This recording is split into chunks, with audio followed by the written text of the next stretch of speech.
think we're going.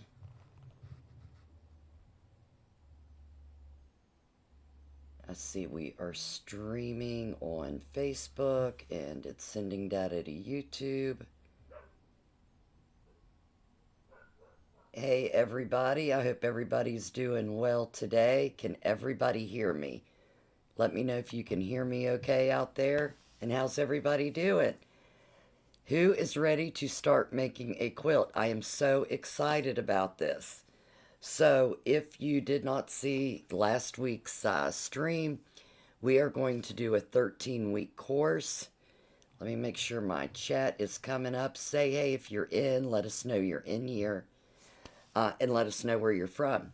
So, this is going all over the world, and I am so excited. We are doing a beginner's course to sew this beautiful quilt behind me. And it is free, totally free. If you go back a week or if you just watch today, I'm going to go over everything you need again, just in case you missed the first one. But this is a sew along for us to all do together. It was mainly meant for beginners, but I've got a lot of other quilters that are joining us for this 13-week ride to make this beautiful quilt. And it's not as hard as it looks. So I want beginners to realize they can make a really beautiful quilt without having to worry about it being harder, because sometimes it looks hard, but it's really not what it looks like. So I am not getting any chat messages. Somebody throw me a chat and let me know you guys can hear me so I can make sure everything's working.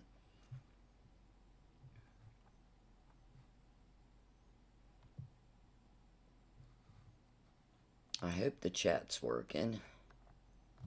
Let's see. I'm going to try to get on one of the channels and see.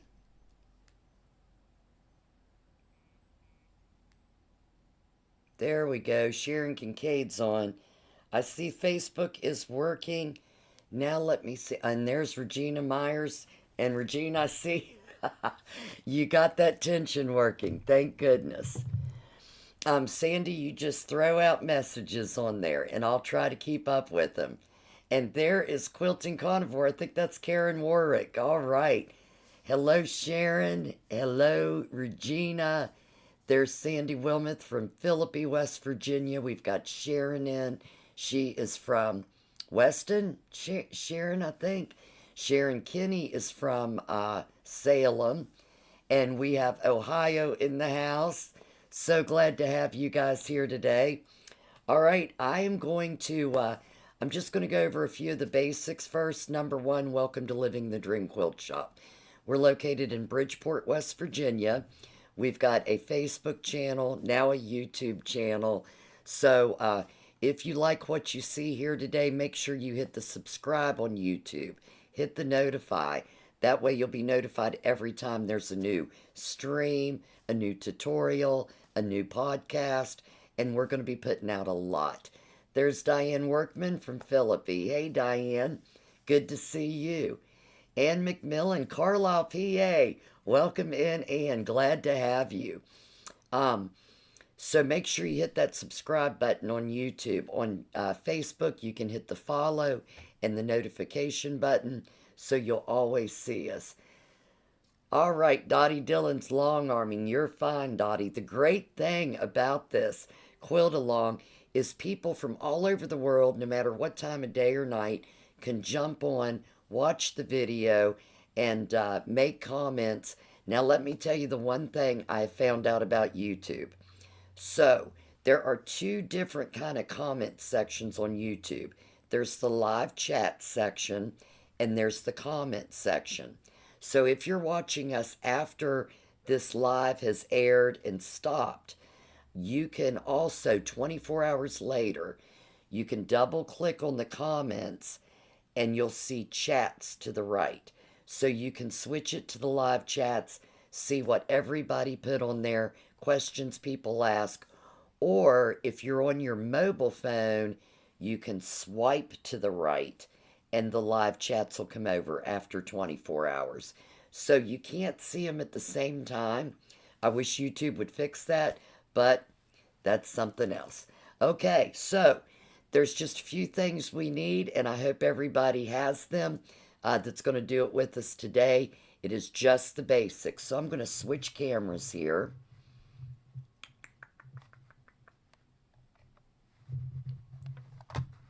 And you'll still be on. There we go. Tutorials.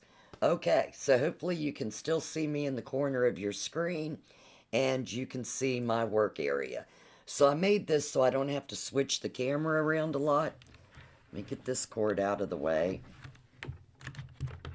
And I think I can put this up for now. I'm not going to need that.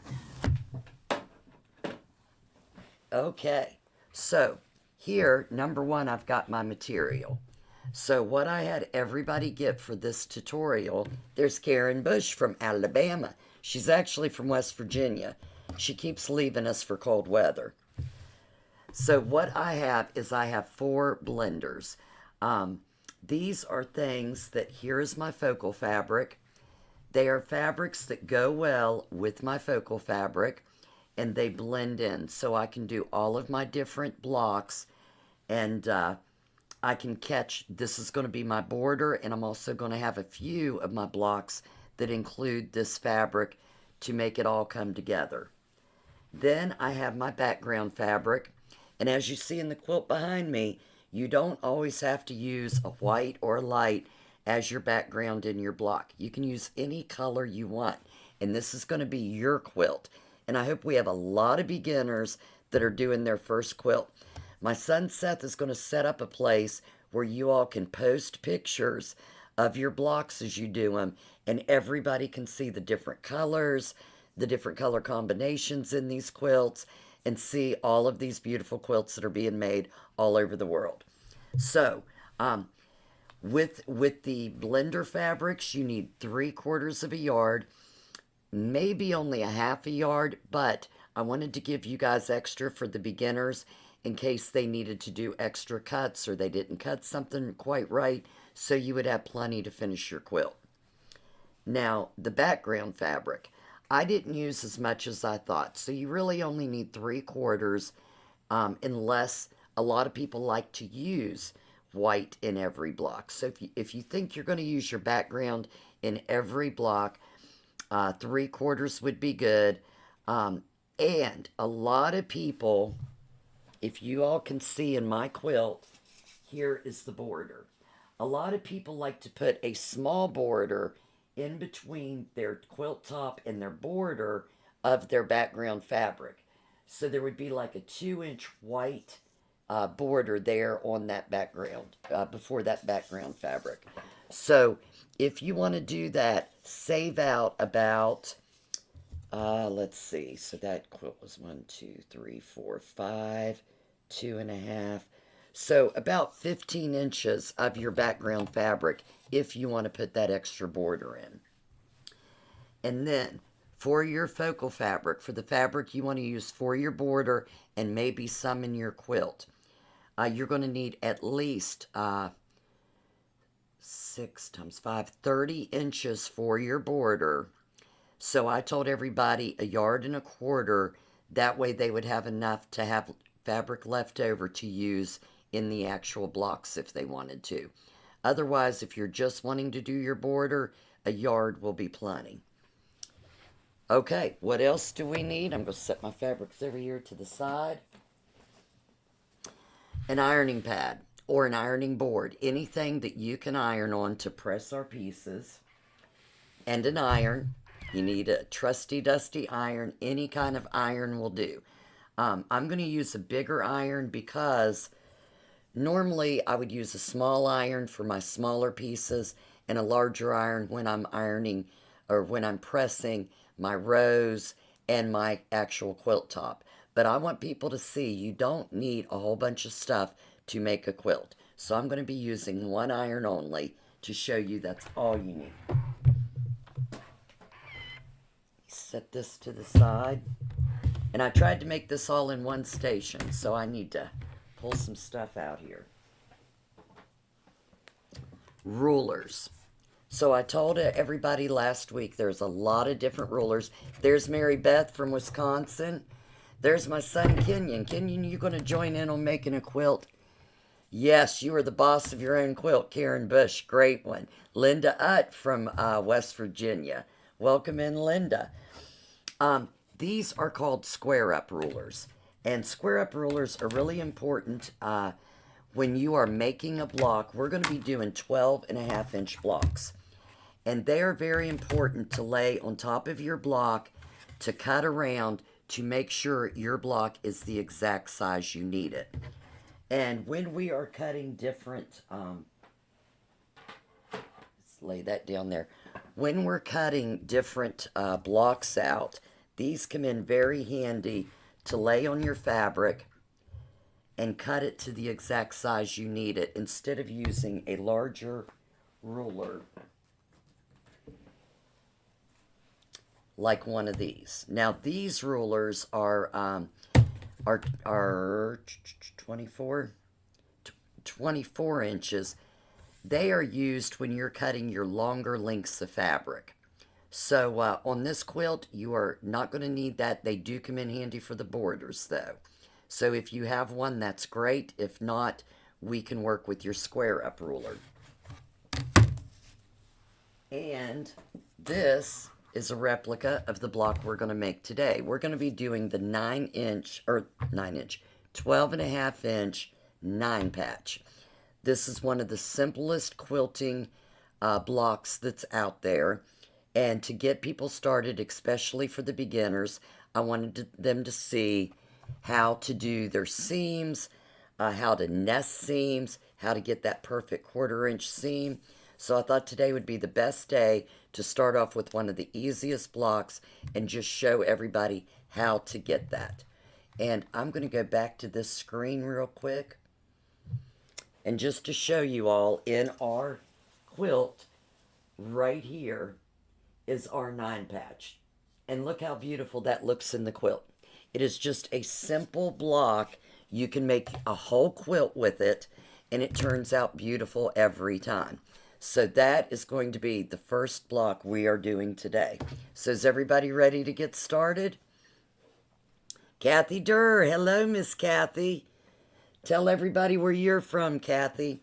And anybody that's just joining us, make sure, jump in, say hey to everybody, get to know everybody, because for the next 13 weeks, we're going to be hanging out. All right, let's see. All right, there's one more thing I want to talk about here. Let me go back to this screen. Okay, our sewing machine. Let me flip around here. Now, once again, yes, Angie, absolutely. I am using the most basic machine that I have in my shop because I want everybody around the world to know you can make this beautiful quilt with the most basic of quilting items. You don't have to have all the bells and whistles. And for beginning quilters, when I began quilting, I didn't have a whole lot of money, and I wasn't sure that it was something I was going to keep doing. So when you're starting out, if you're just trying to decide if you want to quilt, you do not have to spend a bunch of money to learn if you like it or not. This will do that quilt back there perfectly fine.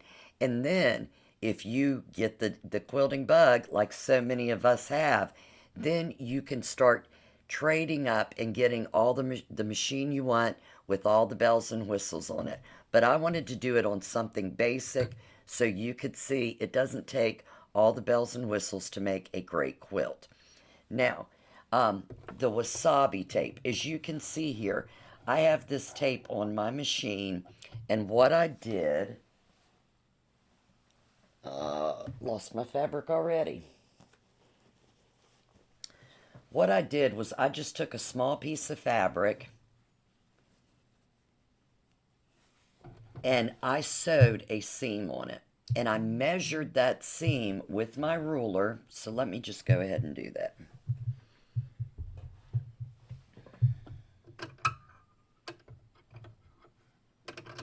And you guys might have to bear with me sometimes. I'm used to a machine with all the bells and whistles.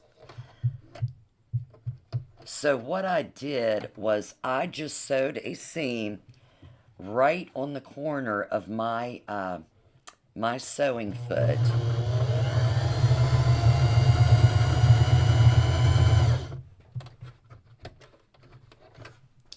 Lift that off, cut your thread. And then what I did was I took a ruler, and I don't know if you guys can see this up close. I tried to use green thread so you guys could see what I was doing. And on my ruler, that is a perfect 1/4 inch. So once I knew where that 1/4 inch point was, I laid this wasabi tape. This is very cheap crafter's tape. You can get it at any hobby store. Most quilt shops have it. And I laid that down along that line.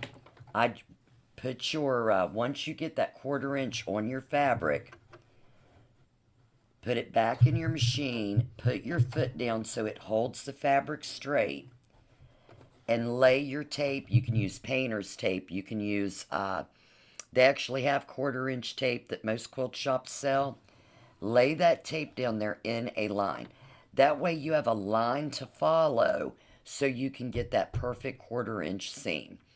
Almost every quilting pattern uses a 1/4 inch seam, and it's really important in order to keep your blocks straight and in order to keep them from being wonky that you try for that 1/4 inch seam. No quilt is perfect. Don't get discouraged if it's not there. If it's way off, then you use your handy dandy seam ripper to take that apart and do it again. If you're just a tad off, you don't have to rip the seam out, but the closer you can be to that 1/4 inch makes it really important. Thomasville, North Carolina, but normally Pennsboro. I knew you were from up there. There's Marilyn Reynolds. Hello, ma'am. How are you today? Okay, so once you have that 1/4 inch seam, now we're going to talk about the fabric. When you are cutting your fabric, and I'm going to move this camera back over here a little bit, there are two things with cutting fabric. Number one, it's really important to be over your fabric, because if you're sitting down cutting from behind it, you can't always see over the edge of that ruler to make sure you are cutting exact, and you want it to be exact. Another thing is, and I'm going to show you this to show you the mistakes I made when I started quilting. So let me iron this a little bit so it's a little bit better here.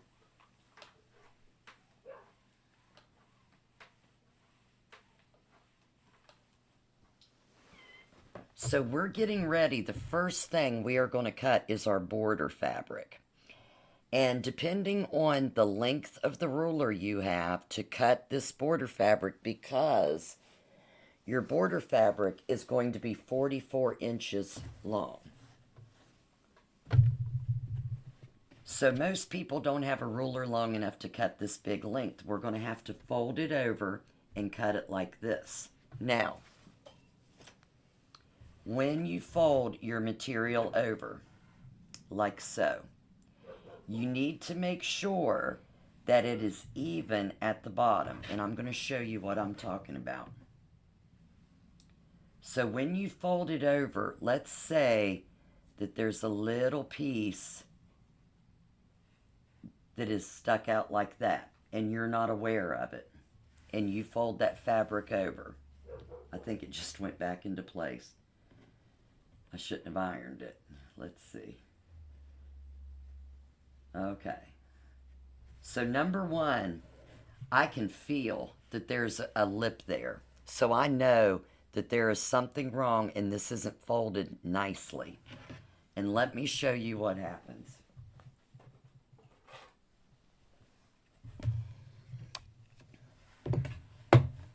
So let's say I am cutting a 2.5 inch strip.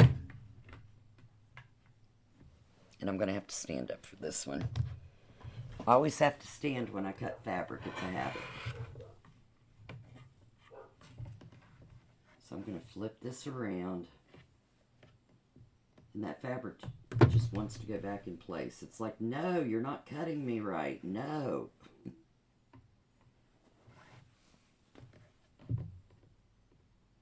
Okay, so let's say I fold it over and I've got a little bubble stuck in there.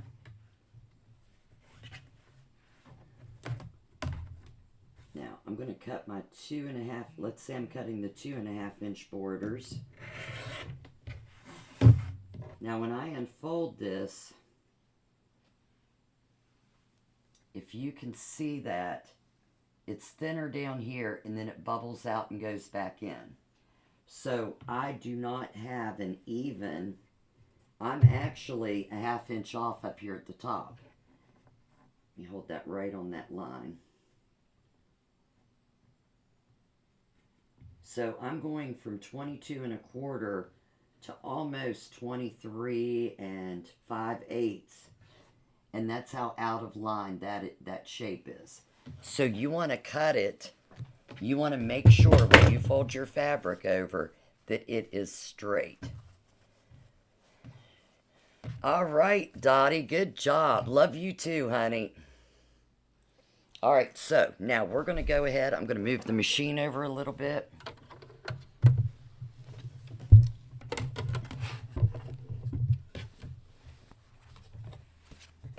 And we are going to go ahead and cut our border fabric. So what I want everybody to do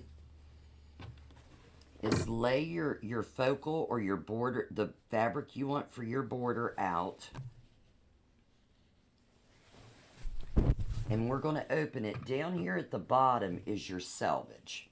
It usually has a white strip along it telling you where the fabric's from. And then the other side can either have that or just a fringed edge. We're going to keep those two together.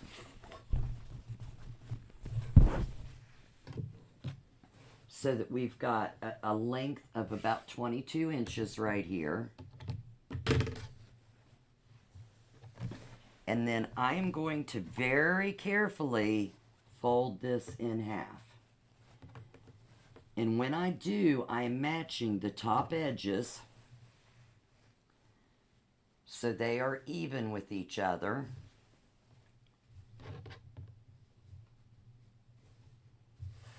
And then I'm going to smooth it toward the back and make sure I don't feel any puckering in there. I want it to all be smooth so I know I'm going to get a very clean cut. And now, like I told you, I knew a lot of people could not afford to use the bigger rulers, so I'm going to use a smaller ruler on this. And I'm going to use my 12.5 inch because I know it'll cover that.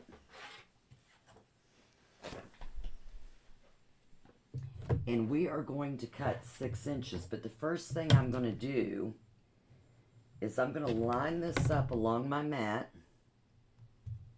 I'm going to overhang it about 1/2 inch past the 1 inch line. And I'm going to square this edge up so I know that my rows are going to be even.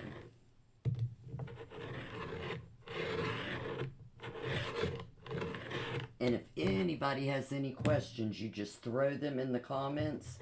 And if I miss one, somebody repeat it for me so I see it. Okay, so we are going to need 5 of these cuts. Let me move this over a little bit. You guys can't see me anymore. Okay. So we're going to need 5 of these 6 inch cuts. So I'm going to move my ruler over to 6 inches. And one of the bigger things is sliding rulers. If your ruler is sliding, there are things you can get called grippy dots, or you can get grippy spray. If you spray 3 or 4 times on your ruler, wave it 3 times, it's already dry, and it doesn't slide as bad as it did before. So it helps you hold that in place because you don't want it to slide while you're cutting or you mess your cut up. So I'm going to slide this over to 6 inches. And I'm going to cut my first border piece. Sandy Wilmoth, you got Larry there cutting for you? Sandy's got bad, is it the wrists or the elbows? And she has a very hard time cutting.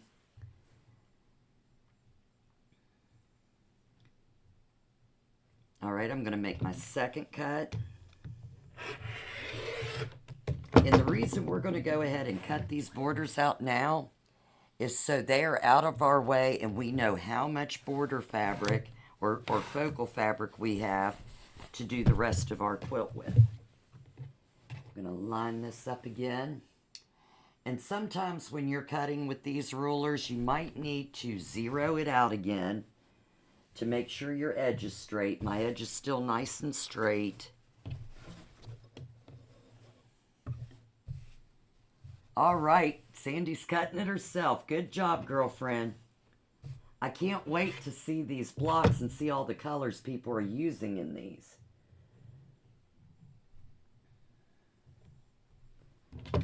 All right, I'm making my third cut. And I don't like to saw it, but I'm standing at an angle from my camera. Usually one cut will do it, but I'm trying to make sure you guys can see what I'm doing and not get too badly in front of the camera. There is 3. There's Eve Prosser. Hey, girlfriend. Are you joining us for the block of the week? I was going to ask if you had enough fabric to do it, but Eve, I know you did. Eve is from Georgia, so if we have any Georgia people in, Eve is a Georgia girl. I think she's originally from West Virginia, though, right? That was my 4th cut. I have 2 more cuts to make for the border. And if anybody has any questions, post them in the comments, and I will try to get them answered as quick as possible.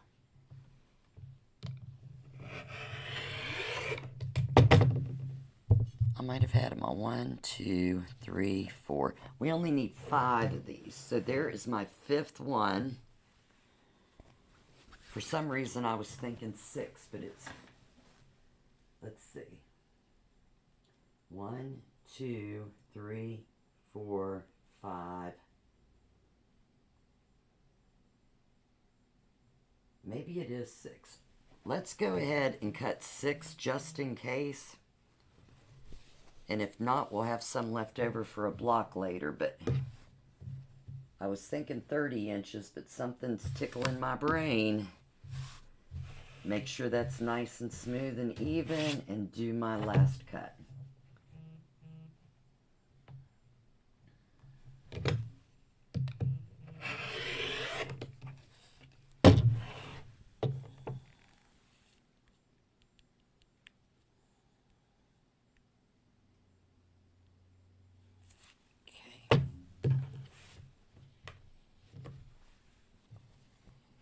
Okay, now I'm going to take this border fabric and I'm going to put it to the side so I don't make a mistake and use it during the quilt process till we get it finished. And does everybody need a few minutes? Yes, yes, Karen and Eve are cousins.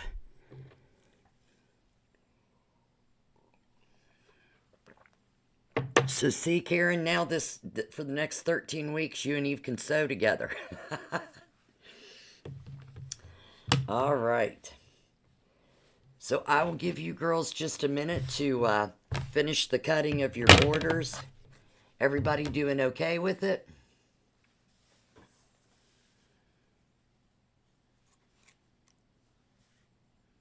And while you all are doing that, I'll talk about the different quilting things that we can use. So, pins are a really good thing. This is just an example. Rulers, pins.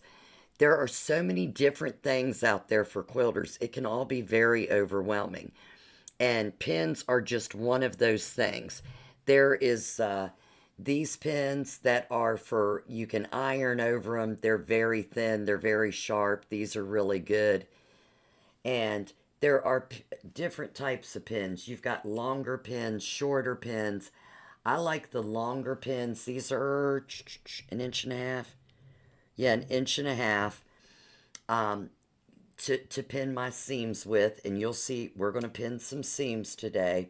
And then there's all kinds of pin holders. But it's always good to have pin holders. For a long time, I didn't have pin holders, and I would drop them on the floor. I would lose them all over the place. And there's so many different types of pin holders. I've got this wristlet that holds my pins, and I love it because they don't fall off. It keeps them very firmly on there. I just got this a couple weeks ago. I absolutely love it. But then you've got pin holders of all different types that you can buy. Or you can have your friends build a voodoo doll of your boyfriend or husband, and when you get mad at him, go sew and stick pins in him. This is my little Cecil doll that my girls made me in retreat last year. And when I get angry, it helps. It's like therapy. Quilting is therapy, and so is this.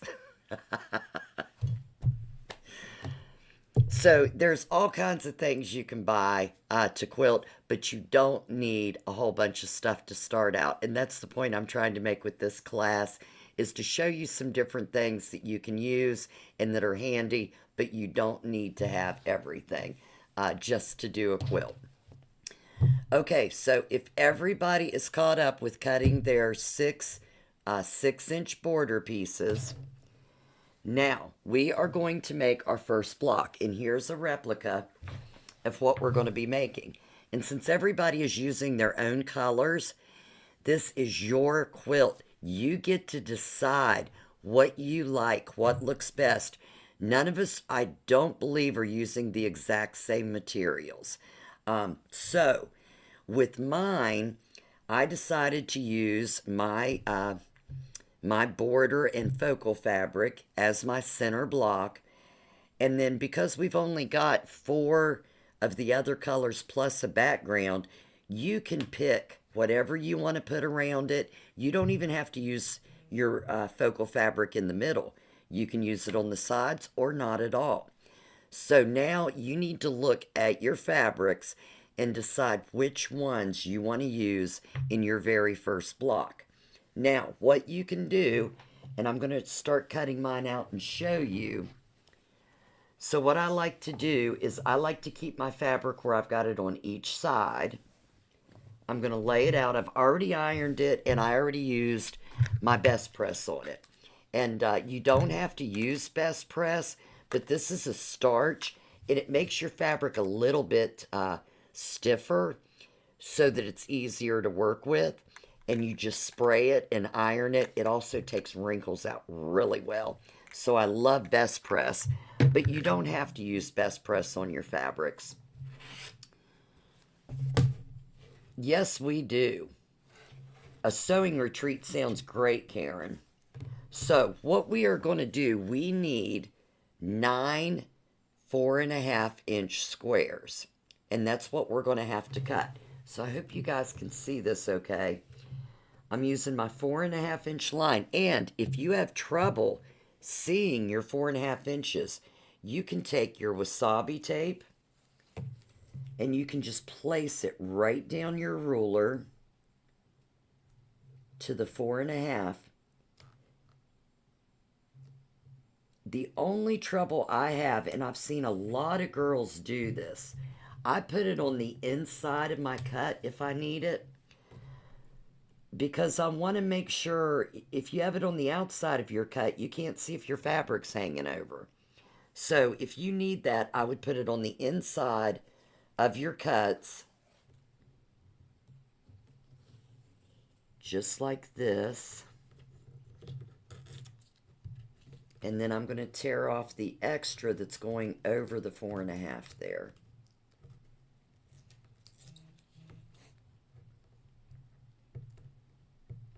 That way I can see where my fabric is going. And what I'm going to do is I'm going to cut it out just a little bit bigger than what I needed. So I'm going to cut down and across. Oh, I need to stand up. I cannot cut well if I'm sitting down.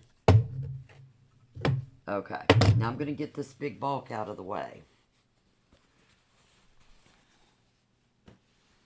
Now that I have those two sides cut well, I'm going to put this right on my ruler. Make sure nothing's sticking over, that it's right on the edges. And I'm going to cut my other two sides. 4.5 inches.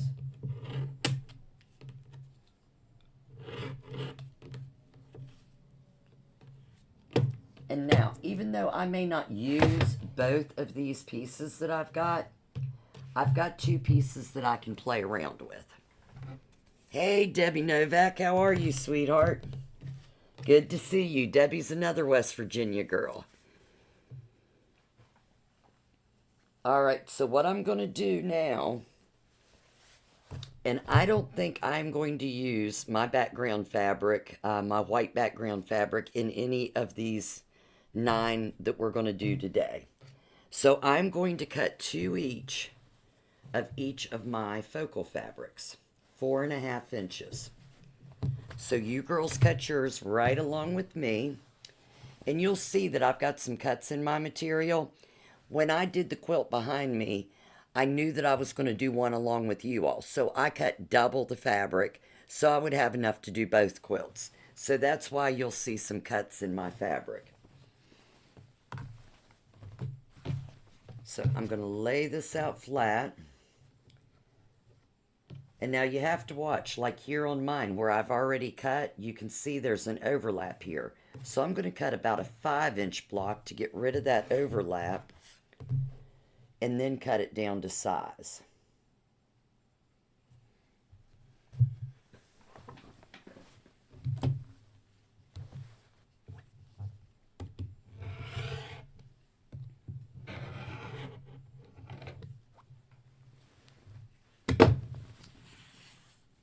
And if you want, you can just go ahead and cut a block out of each of yours bigger, and then go ahead and cut them all down to size. I think that's what I'm going to do.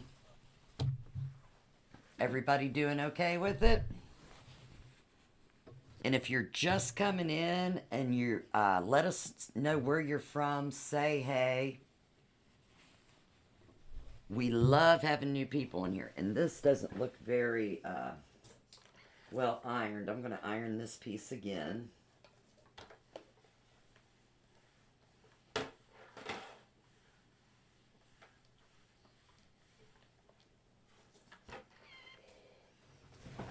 Okay, no. I think I need more best press.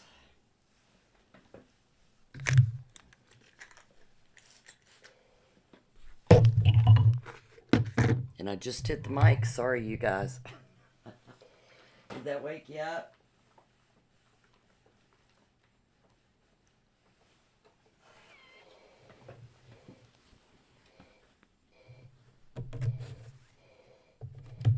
My iron's back there making noise. Can you guys hear me okay today?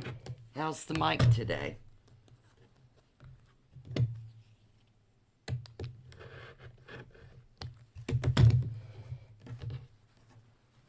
And for all of my Georgia girls, Eve, how close are you to Atlanta? See you Thursday, Sharon. Have a great day, honey.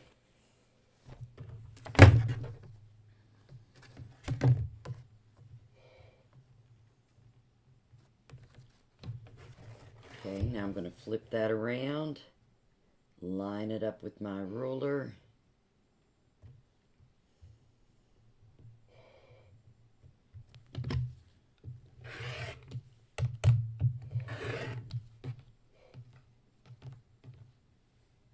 And this is what I was talking about with, if you sit down and cut, you really can't see behind your ruler. So you may not get that straight cut that you really need to keep all your seams straight. So always make sure that you are over top of your work so you can see it from all angles.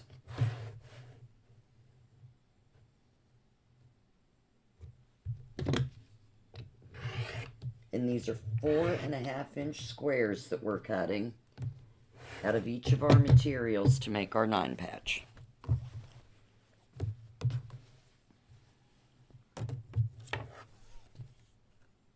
I'm just going to make the one block today, Karen, and they'll be able to use their other block in a future block. I just want them to be able to have the opportunity to pick if they want to use more than one of a color in their 9 patch. They can kind of showcase them a little bit. Oh, showcase them a little bit and see which setup they want to use for their 9 patch. And tonight you'll have a coloring page for next week's block. So you'll be able to color in the squares that we're going to be using to see what colors you want to use. Or we may not start that till the week after. We're going to do the 9 patch with a twist, and that might be kind of hard to do for you all. So we might wait until the week after to do the coloring pages. But that will be coming. And that makes a much easier way to showcase. But when you're first starting out, it's a little bit confusing, especially if you're going to cut and twist things. So we won't do that this week. And one more. How are you guys coming with your squares? I am so glad the sound's working better this week. We had some technical difficulties the other night. I think it was just the internet service. All right.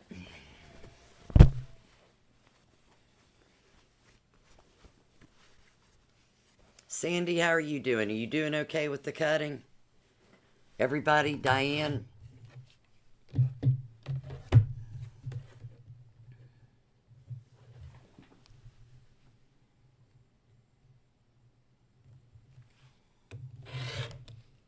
So today we're learning more about cutting. We're going to learn nesting when we nest our seams together, and that 1/4-inch seam is the good things you're going to learn today.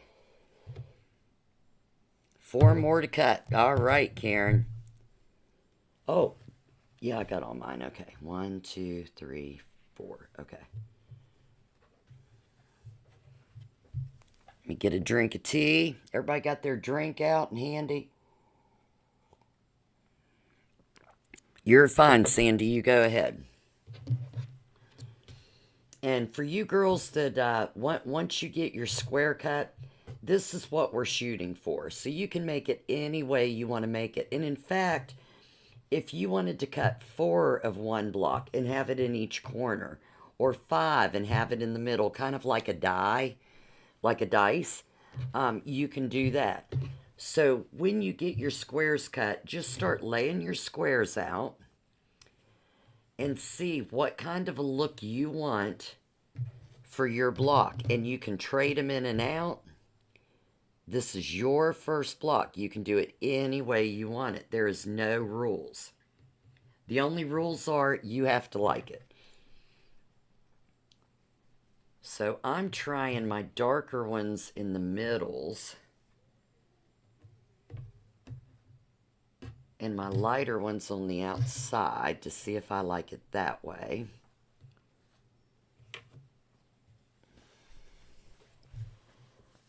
And that's okay, but I think I kind of like the darker ones on the outside.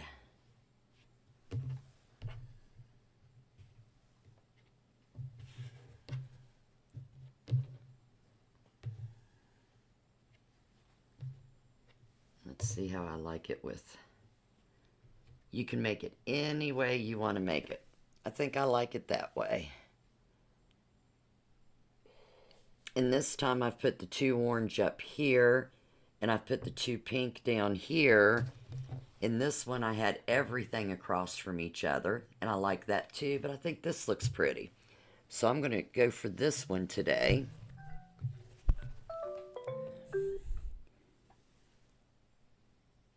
And while those girls are getting their squares cut out, we are going to take a 5-minute stretch. It's going to say 10-minute. Um, well, Sandy, you think you need about 10 minutes? We can take a 10-minute stretch and give you girls time to catch up because I want everybody to be ready to to sew together.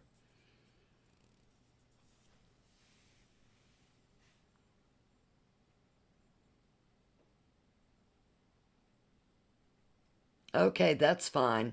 And another thing, for those of you on YouTube, I believe you all can see all the posts from YouTube and Facebook. Facebook can only see Facebook posts. So if you're on Facebook and you want to see everybody's chat, switch over to YouTube and you'll be able to see it. Okay, so we're going to take a 10-minute stretch. Um, for those girls that are catching up, we'll just take a 10-minute break. Everybody stand up and stretch, get you a drink of cold water, and I will be right back so we can start sewing. And Sandy, Karen, you girls take your time and just get your blocks ready. And I will be right back.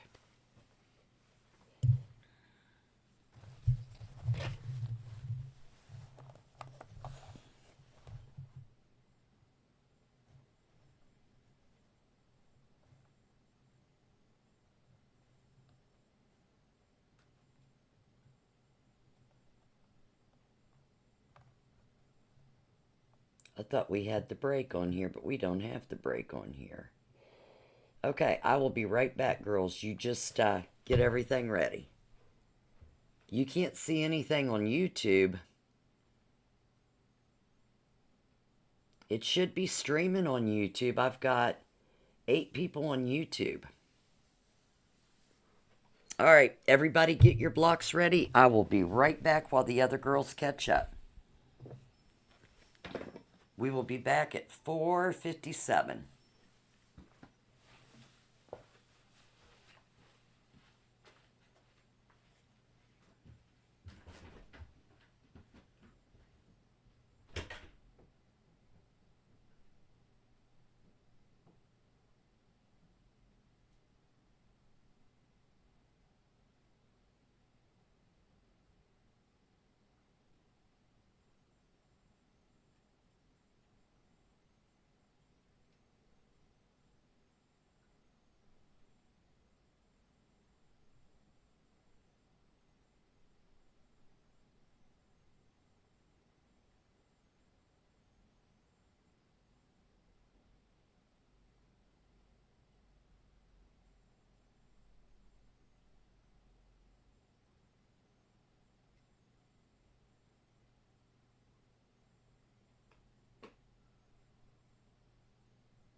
Okay, how we doing?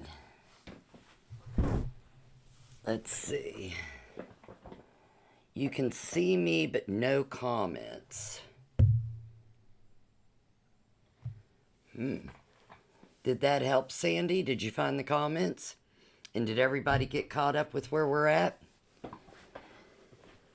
And after this goes live, Seth is actually going to make this video into a tutorial too. So he'll be cutting out where we take breaks. But while we're all live together, I want everybody to be in the same place so we can, when I get to nesting seams and everything, that'll be right there together so everybody can see. Okay, so Karen Warwick's done. Sandy, how we doing, sweetheart?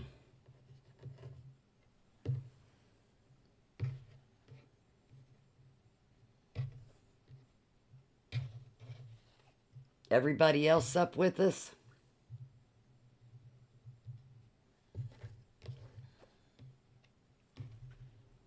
Move that over where I can see how I want everything placed. And girls, I had this sitting underneath my ironing pad, and my iron's sitting on it, and look what happened to my... So luckily I've got another one, but I'm going to have to figure out how to fix this one. Still cutting? Okay. Karen Bush, how do I fix this? Oh no. That's bad. Luckily I've got one that's flat. Holy cow. Thank God. So don't ever do that. Alright, and I'm going to move my sewing machine over here in place where everybody can see me.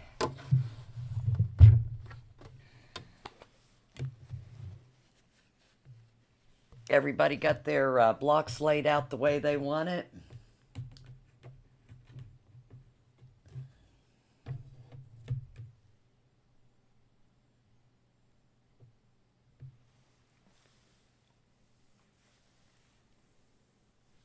It's too dark. Well, the good thing about watching it later, you can always pause it, do what I said, and then go back, because Seth will have those pauses cut out. Well, I'm glad you're watching with me, Diane. I should have sent you over to Sandy's to cut.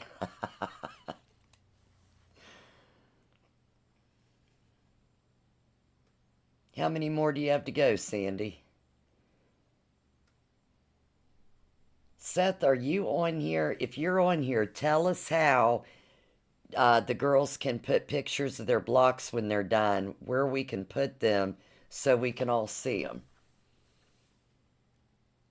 Because I really want to see everybody's blocks that they're working on.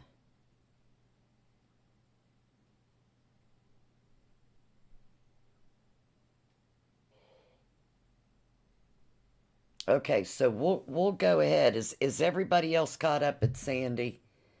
We'll go ahead and start sewing our blocks together. Okay. Do you have it laid out like you like it, Sandy? Lay it out so you like your layout. And then what we're going to do is we're going to take these first two blocks in this upper corner. Oh, I know. Light is so important. Yes, a lot of light, especially us older folks. Us older folks need a lot of light. So we're going to take the middle block and we're going to flip it over onto our first block. And you're going to pick that up. And you're going to make sure that your fabric is even on your right side. So now I've got my first block on the bottom, my middle block on top, and I'm going to sew it down the right side. And I'm going to place it right along this wasabi seam tape here, so I know I'm getting a good 1/4 inch piece. And if you've got a sewing machine like mine, you need to hold on to your upper thread as you begin. And sometimes you need to turn the knob to get it started. And then slowly sew that 1/4 inch seam, making sure you follow that tape right up for there if you're a beginner. And then I'm not going to take that off. We're going to do what's called chain piecing. So if you've never heard of chain piecing, we're going to sew the next piece right along onto that. Yes, Karen, I wish I'd have known this when I was a newbie. You should have saw some of my first quilts. They did not go together right. So we're going to leave that piece on. I sewed a couple stitches past it to get it out of the way. Now I'm going to take my very middle block and I'm going to flip it over on the second row down on my squares. Make sure those are even. And I'm going to lift my foot and place that right under the edge. And I'm going to sew down that one.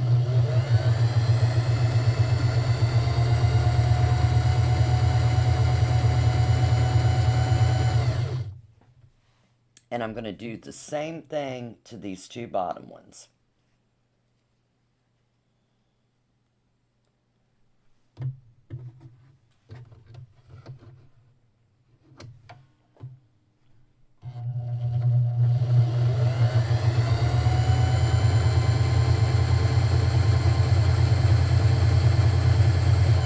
And Karen, that's what I really like about this. Now I'm going to cut my thread. And now you've got 3 pieces on here. So all you have to do is take your scissors and snip those pieces apart. Keep them in line. So I have 1, 2, and 3 here. Now most of you don't have to move your machine to iron, but I will. Move these pieces over here so I don't have to keep moving the camera for you guys. Got my trusty dusty ironing pad that Miss Pepper Dinsmore made. Okay, so what I'm going to do is when you want to sew your seams toward the darker side. So what I'm going to do, wait a minute, let's see if we do. Some of you may not have done your blocks the same way I did. So what you're going to do is the top one, you want to press your seam toward the left. So what I'm going to do is I'm going to open this up just halfway, and I'm going to lay my iron right down on that block and move it over toward the right so that my seam is pressed over toward the right. Can you all see that? Does everybody understand that? When I held that up, that made that seam stay over to the left. So when I pull my iron over it, it keeps both sides toward one direction. So there's the first one. Now on the second one, I'm going to do it the opposite way. So this is the way the block is going to go. I'm going to hold my iron down and I'm going to pull it toward the right. And when we go to nest our seams, you'll see why we're doing it this way. And now on the bottom one, and I've got a problem here. Why is this? Uh-oh. I must have miscut. Let's see. I did miscut. How did that happen? So what I'm going to do is I'm going to tear this seam apart and sew another block on real quick. This is where your seam ripper becomes your friend.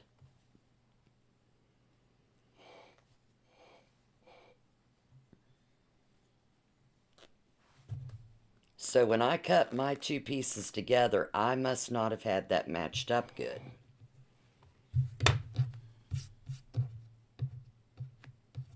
So now I'm going to cut another piece of green real quick.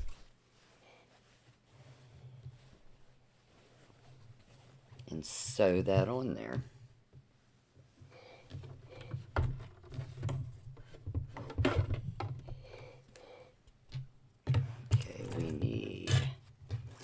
4.5.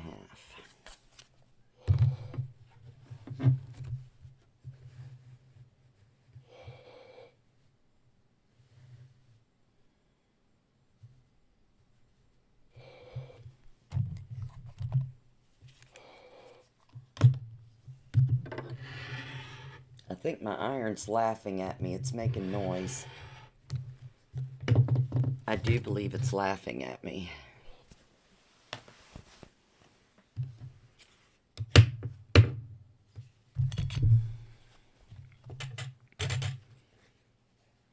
Let me give this a good press. And I'll sew that seam again. I don't know how I must have had it on the underside and missed that.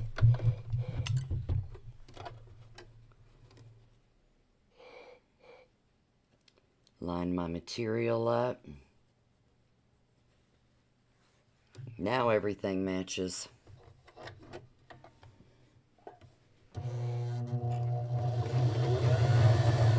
Oh, my machine just became unthreaded. Let's see.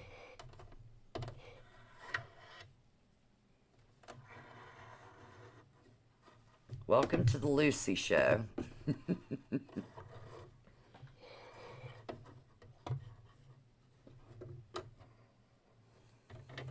This is the what not to do. Right, Karen Warwick?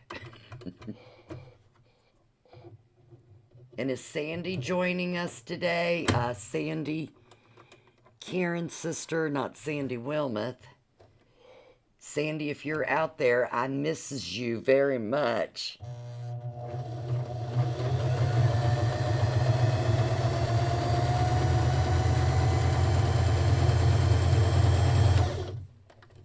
All right, there we go. Now we have an even block. So on this one, we went to the right. Now on my third row down, I need to go back to the left again. So that's the way the block's going to lay. I'm going to lay this down like this. Make sure that seam goes to the outside and pull it across. Everybody up with me on this? Oh, she's at the doctor's. Well, she'll see how much I miss her when she gets on later.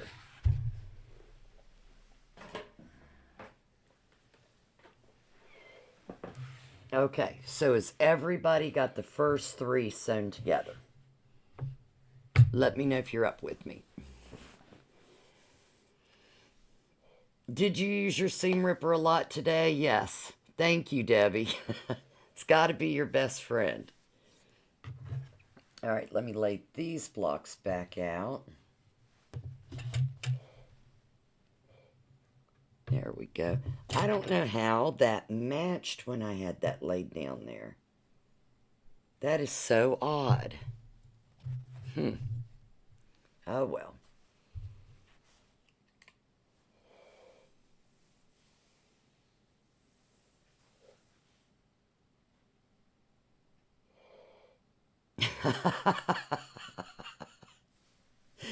You had to walk around a while and have a Coke? Absolutely, Debbie.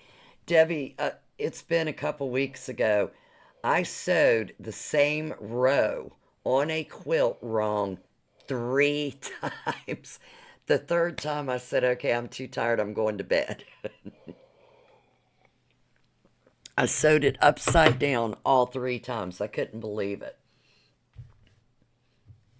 Okay, so after you have these 3 done, now what we're going to do is we're going to take this third block over and we're going to flip them over on our middle blocks. And starting at the top, we're going to line it up. And we're going to sew that 1/4 inch seam right down through there. And if you're like me, I always have to take my shoe off and I have to sew in my socks. It's a feel for the pedal kind of thing. Is anybody else like that? I can't sew with shoes on. I can't feel it.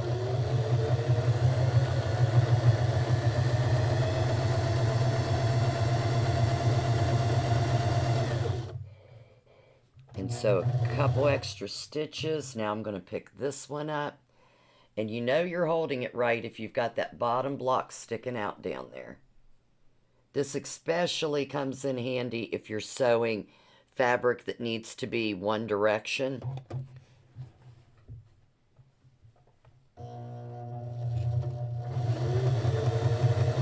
So always make sure you're holding it the right direction before you sew it.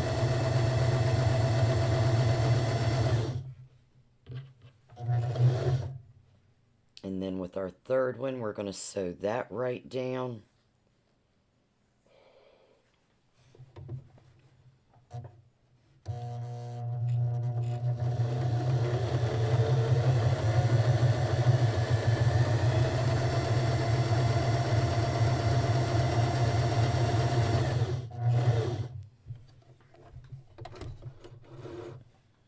And cut that.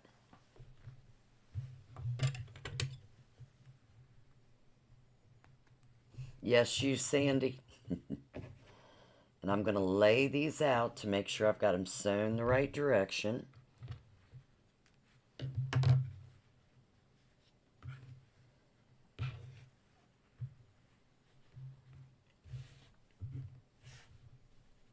Okay.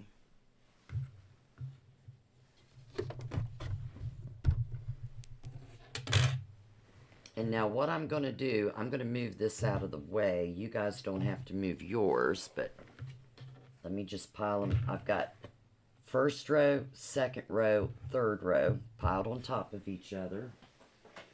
Move my ironing pad back over here. Okay. So for the first row, I have this sewn toward the left. So on this side, I'm going to sew toward the right. So I'm going to have them opposite of each other. And you can do it from the back or the front. But when you do it from the back, a lot of times it'll leave a little gap in your material. I don't know if you guys can see this. So I found out later on in my quilting years, I can actually pull that up a little bit and I can see that I've left, when I sewed it over, it made a little gap there. So that's why I like to sew from the front and hold that up just a little bit and sew that over. Because that way it presses that seam as flat as it'll be and gets that seam flat also. So now my first row, the seams are facing away from each other. Now in row 2, we sewed this seam toward the middle. I'm also going to sew, we press that seam toward the middle. I'm also going to press this seam toward the middle. And you'll see why here in just a minute.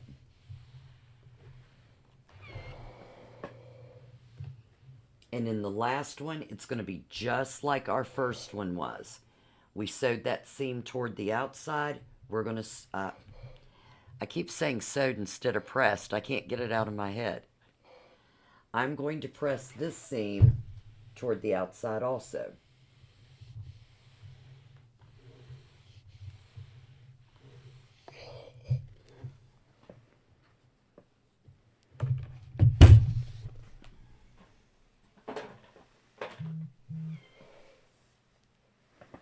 Okay, so now I'm going to lay my blocks back out.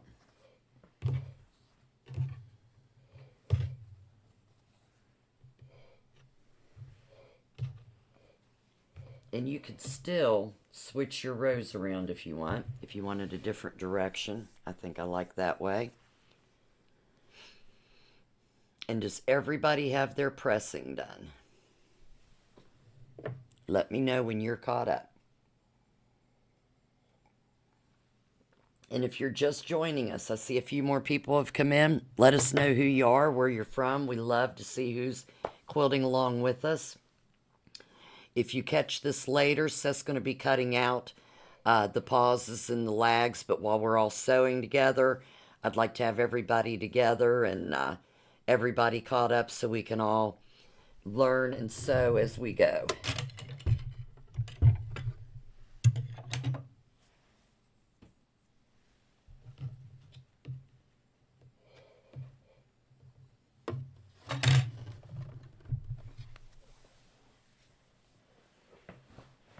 Oh, I dropped a couple pins.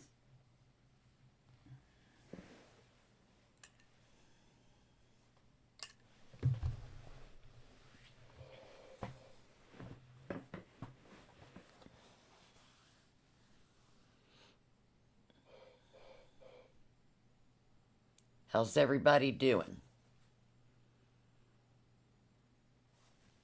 Let me know if you've got your squares cut out and if you've got them sewn together and pressed.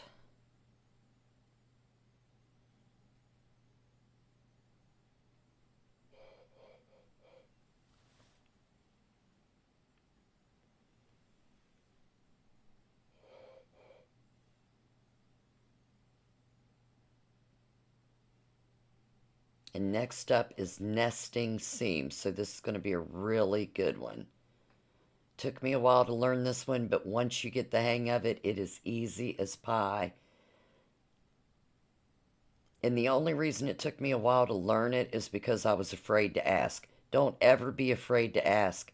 If there is one thing I have found out, quilters love to share their wisdom and knowledge. And that's why I am so happy to see a lot more experienced quilters doing this quilt along with us, because everybody has different ideas, and lots of people have easier ways of doing things. So to have a lot of experienced quilters in here with us, they might have ideas that I've never even heard of before to do things, and we can all learn. Okay, how about you other girls? Everybody caught up with me so far? I know Diane's just watching right now. Yes, we do like to talk, Karen, as we found out at retreat. I cannot wait till retreat. That is going to be great. And if anybody else wants to join in on our retreat, we still have a few spots left. In the description, you'll see our quilt shops at livingthedreamquiltshop.com. Just go there, type retreat in the search bar. It is 5 days and 4 nights of the most fun you'll ever have in Millersburg, Ohio. Okay, so I'm going to go ahead and nest these seams together. So we are going to pick up row number 1 and row number 2. And we are going to flip them over together. We're going to flip row number 1 on top of row number 2. Okay? So I know that this green square is my top corner.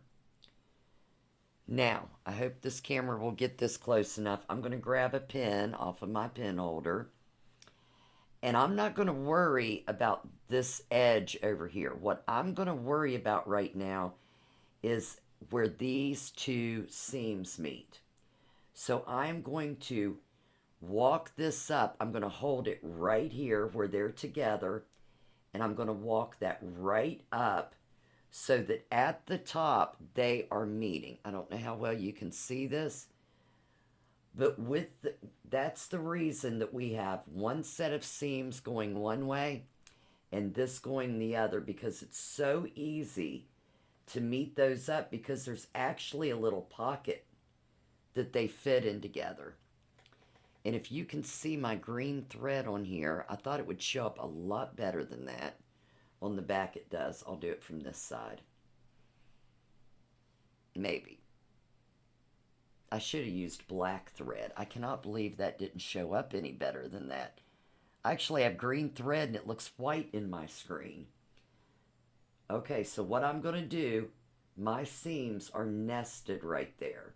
So I'm going to put a pin right in there. I'm going to make sure, if I don't drop the pin. Okay, so I'm going to put a pin right in that seam about 1/4 inch down. And on the other side, it ought to be meeting that right in that seam. So if you've got your seam nested right, it should meet. And then I'm going to go on down about 3/4 of an inch. and I'm going to put that needle back through to the front side, and I'm going to make sure it comes in right on that seam again. So there, I've got that pinned. Now I can make sure that my fabric is straight over to the edge. And if you want to pin that too, that is perfectly fine. So you can keep that straight. Just throw a pin in there. Now I'm going to go down to the second place where they meet. And once again, one side the seam's facing one way, this side it's facing the other. I'm going to hold it with my fingers down here and open that up. And I'm going to slide that over to where that line meets and goes straight up to the top. I'm going to grab another pin. Slide that right in that seam. And make sure it comes through the back on the same place in the seam. And then come down, push it back in that seam, and right back in that seam. Now that is what is called nesting seams. So when we sew this together, those seams should be nested. And if you want, you can place another seam right at the end, or another pin right at the end. Yeah, just like a Lego block. Exactly. Good. That's a good, I can't think of the word for it, Debbie, but yeah, good comparison. Okay, so what I normally do, I don't put a seam, a pin on the end. I've already got my pin in this first seam nesting, so I just kind of straighten the fabric out so it's straight in line. I set my presser foot down on it, and I start sewing.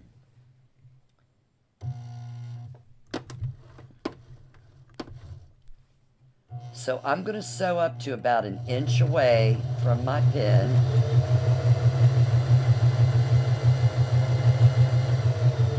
Maybe a little bit closer than 1 inch. Right up till I'm almost to the foot. Now, I know that that seam pocket is right there where my pin is showing. So what I'm going to do is, you can also get an awl. You can also use your seam ripper. I don't think the seam ripper holds it as well, but it might. But I just like to use my finger, but you don't want to catch your finger in your sewing machine. So you don't have to follow it all the way through.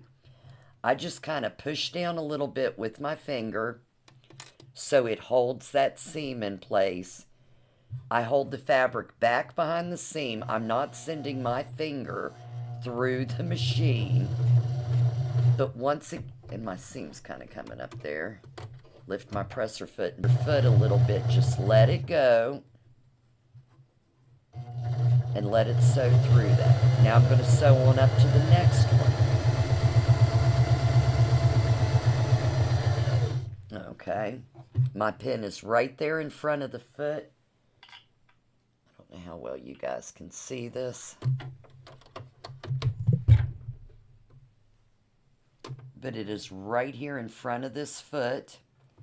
I'm going to hold it with my finger, pull that pin out, and let it go right underneath there. And then I just straighten out the rest of the material, make sure it's even. I've got a little tiny bit sticking out on the end. That is not going to matter, because when we square our block up, that's going to go away. And just continue sewing across there.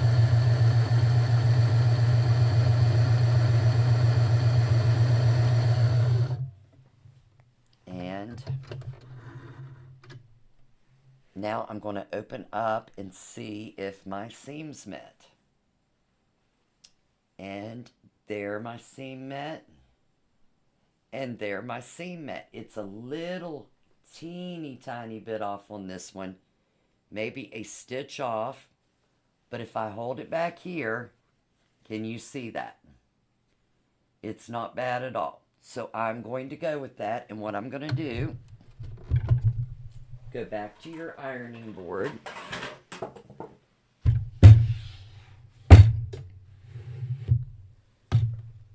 And I'm going to press that seam. Now, here, a lot of people like to press their seams open, and you can do that if you want. Most people go down and finger press it first. And that's so you don't get a whole bunch of bulkiness where your seams are when you send it to the long armor. But you can either press that to one side or you can press it open. I'm going to go ahead and press mine open because I do long arm and I know what happens when you get a bunch of bulky seams, but it's okay. And then I'm going to go back to the front. I know a lot of people don't iron, they just set it down and press it. But I like to iron mine flat and have it nice and flat and smooth. Isn't that pretty? Angie, how's yours coming out? Are you sewing along with us today? Who is sewing along with us? Let me know if those seams came out for you. And my iron's giving me a fit. I don't think it likes what I'm doing today. Let's see.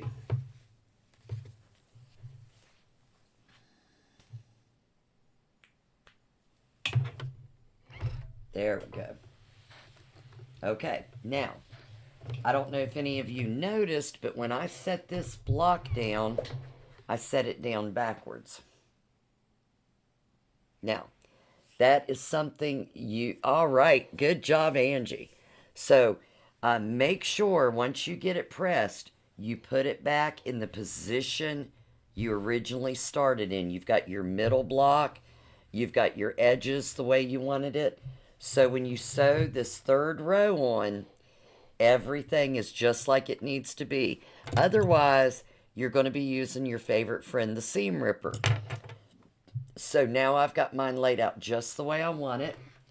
I'm going to put my ironing pad back up. And we're going to nest some more seams.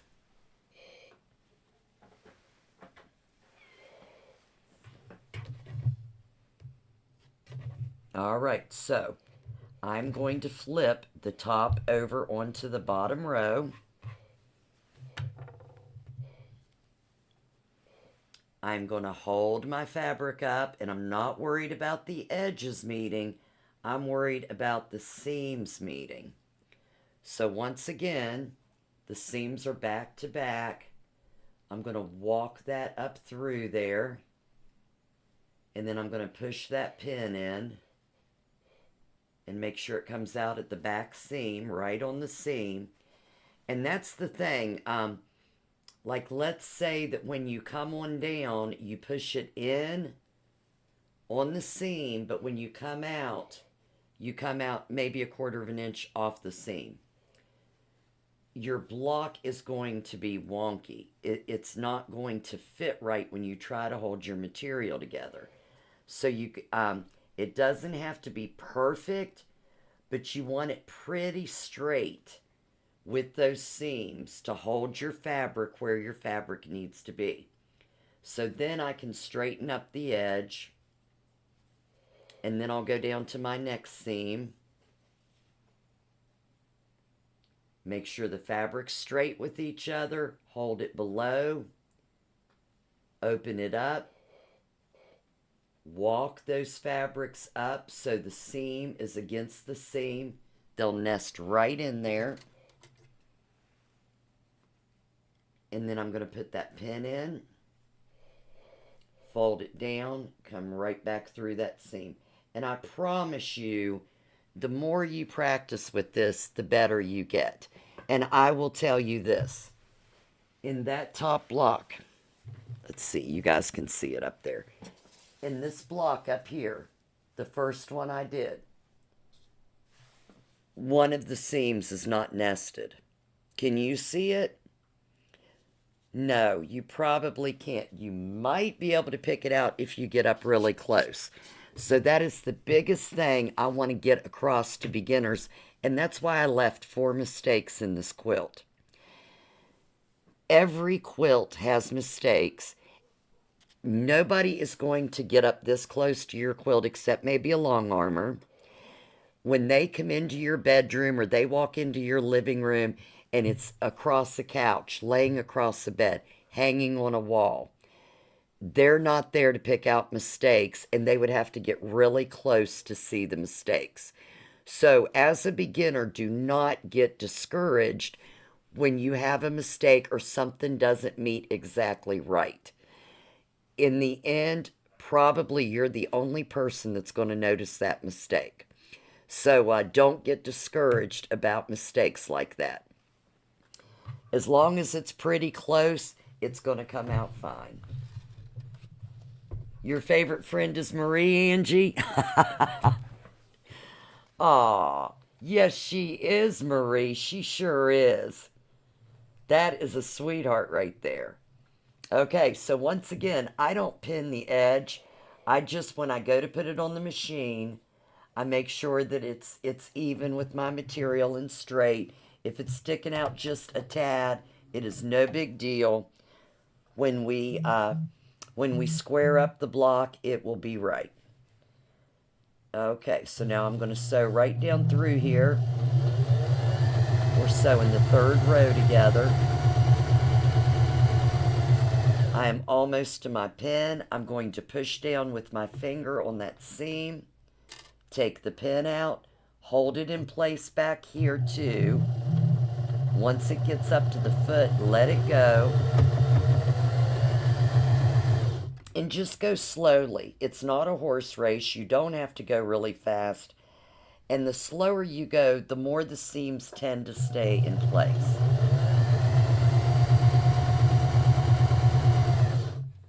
Now I'm going to take that next pin out, hold that in place, and then make sure my fabric's even at the end, and sew right on.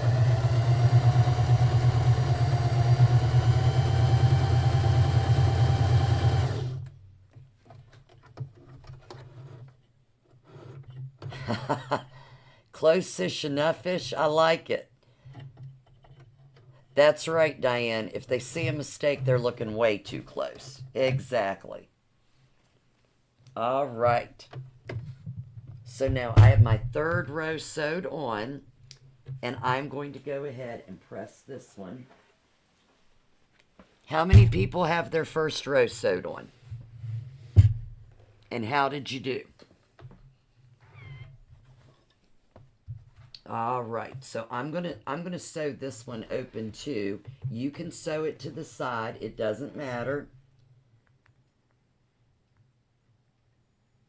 I just like to sew my longer seams open. And you'll be able to feel it if you fold your material over to one direction, you can feel that little bit of bulk. It's not a lot, so it really doesn't matter, especially on this square. When we get to a lot of half square triangles and we've got like 6 or 8 meeting in the middle, that's when you really want to start thinking about sewing your seam open.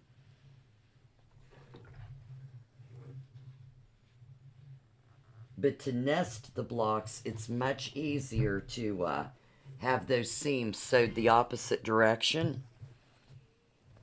And now,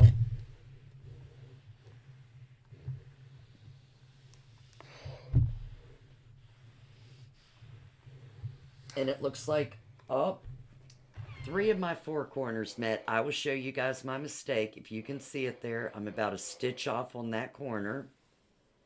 My other corners seem to be really good. And how's everybody else doing? Is anybody up with me, or do you at least have your 1st row sewn together?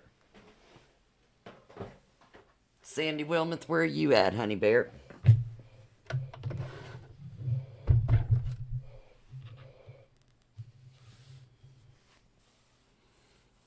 Marie, Angie, where are you guys at?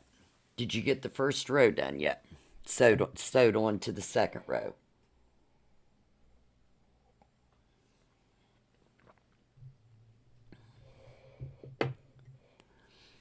And if you're just coming in, you can watch this video anytime. That's the great thing about it. If you're on Facebook, you won't be able to see the YouTube chat. And if you're on YouTube after the live ends, there's posts and there's live chats. After 24 hours, you can double click on the comments and it'll give you the option to see the live chats, or you can just comment on the posts, either one. All right, close enough for government work. I like that, Angie. Absolutely. Okay, so I'm going to get my 12.5-inch ruler out. I think I had it here. There we go. And I am going to lay it down on this block. And it almost fits it exactly. I am just a smidge off on some of this. And like Angie said, if you are pretty close, it's close enough for government work. And especially the way we're doing these squares. But I am just a smidge off. I wish let me see. I'm going to turn this square around so you can maybe see it on here. If I put that like that, I think you girls can see this orange sticking out here. I'm sticking out just a hair here. Just a tiny dab there. A good little bit over here. So I'm going to center this.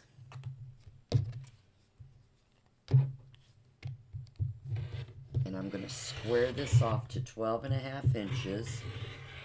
And you'll be able to see the little bit that I cut off here.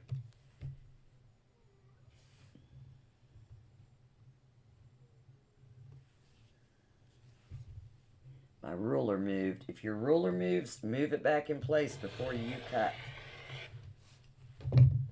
Got a little lightheaded there.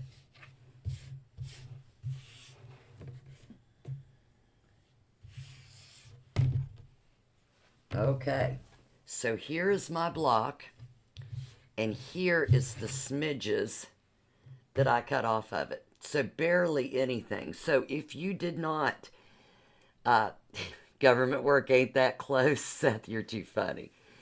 So if you don't have a 12.5-inch square up ruler, or if you're mat, you can square it up with your mat. If you don't have a long enough ruler to square that up, it's okay. It's not going to be that far off for this block. You can see I barely cut anything off. But Seth, we are looking for where we can go to place pictures of our blocks so everybody can see everybody's block. Can they post it on the chat? Can they go to the comments and post on YouTube or Facebook? What can we do so we can all quilt along these 13 weeks and see each other's work?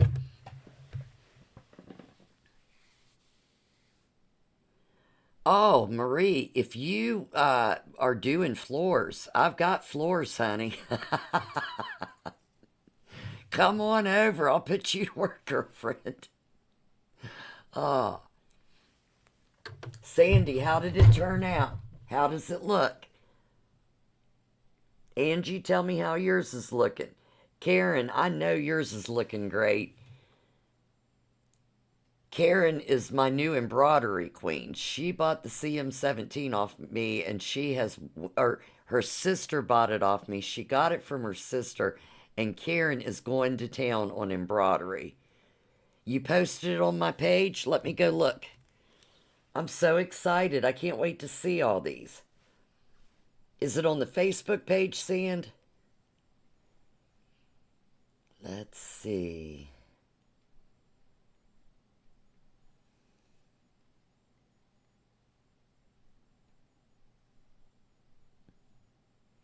Is it on my regular page? What did it come out to, Sandy?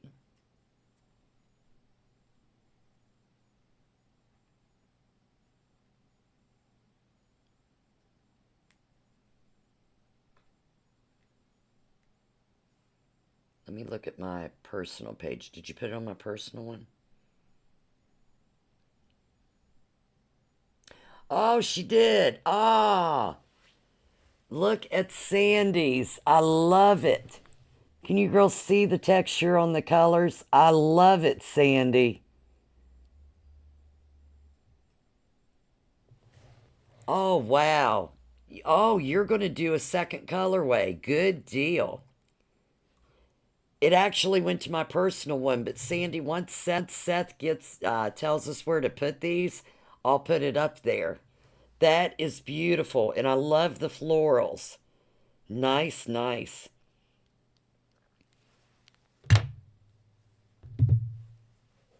All right, Karen Warwick, we'll figure out where Seth's going to have us take these two, and we'll put those in there. And let me look, Sandy. Let's see. Oh, Angie Stevenson. Look at Angie's. Those teals are beautiful. I love it. Okay, girls, check your seam allowances. You might not have your seam allowances exactly at quarter inch. See if it's a little bit over that quarter inch. And you might want to, let me see. Because I think if you keep sewing, somebody correct me, Karen Warwick or Karen Bush, if they've got it taped or if they're sewing the same seam allowance throughout the whole quilt, it's still going to, all of their squares will come out to 12 and a quarter, I think. Yeah, that is beautiful colors. I love it. I cannot wait to see everybody's. This is going to be great. But do not worry about that 12 and a quarter right now. I will check into it, but I am thinking even if you girls are a little bit over that quarter inch, each block is going to come out to 12 and a quarter instead of 12 and a half. So the quilt's still going to go together good. Oh, Angie's doing sashing around hers. Angie getting fancy on us. All right. Good job, Angie. Yeah, just stay consistent. That's what I thought. So you girls don't worry if it comes out to 12 and a quarter. As long as you stay consistent with your seam allowance, your blocks are all going to come out the same. And even though yours is going to come out a little bit, maybe like a half to 3/4 of an inch, the quilt itself will be shorter than ours. That's not going to make a big deal at all. So that's fine. Oh, I can't wait to see him. I'm so excited. Once Seth gets us the place, we will post it so everybody can go there, post your first block, tell us who you are and where you're from. If you're joining us later, you can either join the live chat, double click on your comments, or go over to the right and just click on the comments and comment to us. Any questions, just put it in the comments and I will get back to you on it later on this week. So I will show you all later on this week. No, I'm not doing the coloring page for this.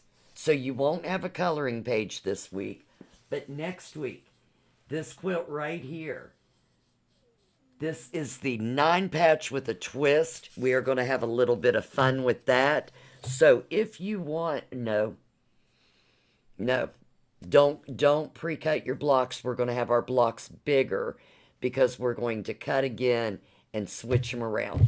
So we used to tell beginners to not square up blocks until they're all done, then square. You know, that's a really good idea.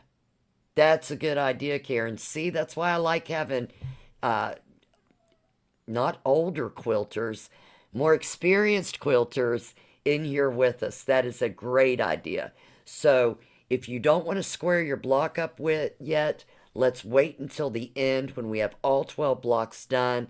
That way we can square them up so they're all the right size in case anybody gets off. Great idea, Karen. Thank you. Okay, so next week we're going to do 9 patch with a twist. I will go ahead And let's see, what do those need to be? I don't have my notes up here. We'll go ahead and cut them again next week.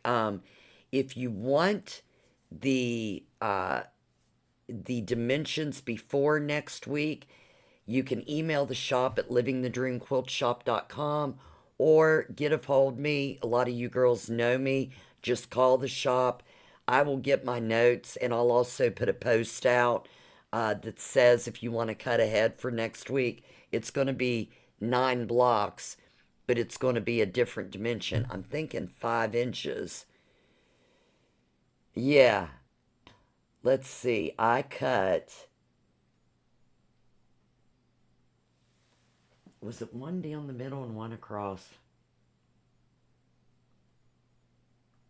Yeah.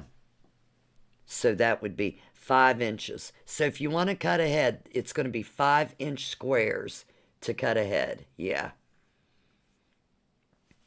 I just didn't want to say that and be wrong, Karen. You know how my mind works half the time.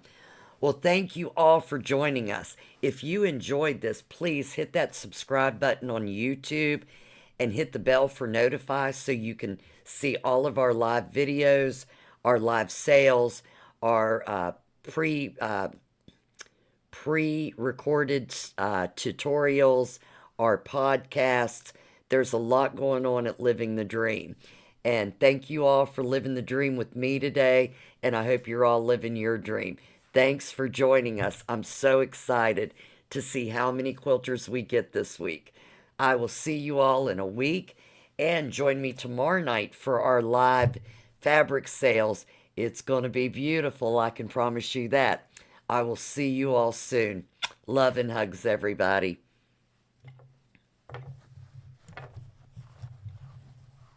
Thank you, Angie.